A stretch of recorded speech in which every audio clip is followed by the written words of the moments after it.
President Biden over the weekend held a fundraiser that we've talked about already on Saturday. I did not go out to L.A., but I was there for it, and there was a lot of activity, even more traffic, raising over $30 million over this weekend at a Hollywood all-star event in L.A. featuring Julia Roberts, Jimmy Kimmel, George Clooney, and former President Obama, just to name a few. It's the largest Democratic Party's fundraising event so far this year. Join us now for more is Alex Thompson, Axios national political correspondent. Very glitzy and everything else, Alex. And it's always nice to raise money, and it's a lot of money, $30 million.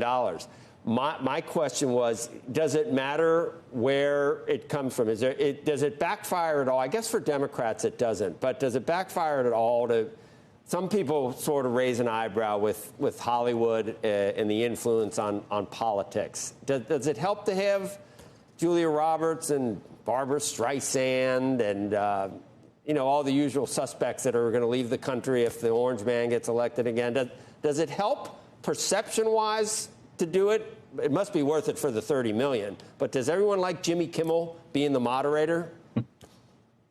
I mean, I think you make a very fair point. I think, Republicans certainly didn't mind the contrast with, Donald Trump stumping with voters over the weekend and Joe Biden, at this very glitzy Hollywood affair. I think Democrats would say they also love the contrast when Donald Trump and Republicans are behind the scenes with billionaires and corporate leaders. They also sort of use in a different sense, sort of cultural elitism versus financial elitism. Right. Sorry. No, yeah, no. When we were talking, Becky and I were talking about that was the point that we made. That pick your poison. Fat cat CEOs are just insufferable Hollywood types. Lecturing us on science and politics. It's for the average American. They're just going 140 more days. Really? I mean, it definitely makes me glad that I'm not a politician and have to ask those people for money. But, and you said earlier that, this was the largest fundraiser of the year. This is actually the largest fundraiser for a Democrat running for president ever, which is also why they're willing to do that and do these, take some of the gamble. And, especially for Joe Biden, who has never been the most prodigious small dollar fundraiser. You need those big money types to really come out and show out, especially, last month, Donald Trump raised $141 million. To put that in context, Joe Biden only raised $50 million in April. So, they're going to need these big checks for the next, as you said, 140 days or so. What's the total right now? Do you know? Have you got a running total? Are they tied? Is President Biden still ahead? We actually don't know because notably, while we know that Donald Trump raised $141 million in May, Joe Biden still hasn't announced his total. Now, as of April, Joe Biden was ahead by about he had $192 million cash on hand. Donald Trump, who has not been spending a lot of money on television, has been, about $60 million behind. I believe you have to double check me on that. But, it's very possible that as small dollar donors have come home, especially post-conviction, that Donald Trump could be tied right now. Hey, Alex, I heard that the double haters are now at 25%. That would be Americans who say they hate both these candidates. They can't believe we're here. That's double where we were at this point in the election cycle in 2020. Is there a point where that actually matters? Oh, I mean, I think it already is going to matter, and it's going to be probably determinative.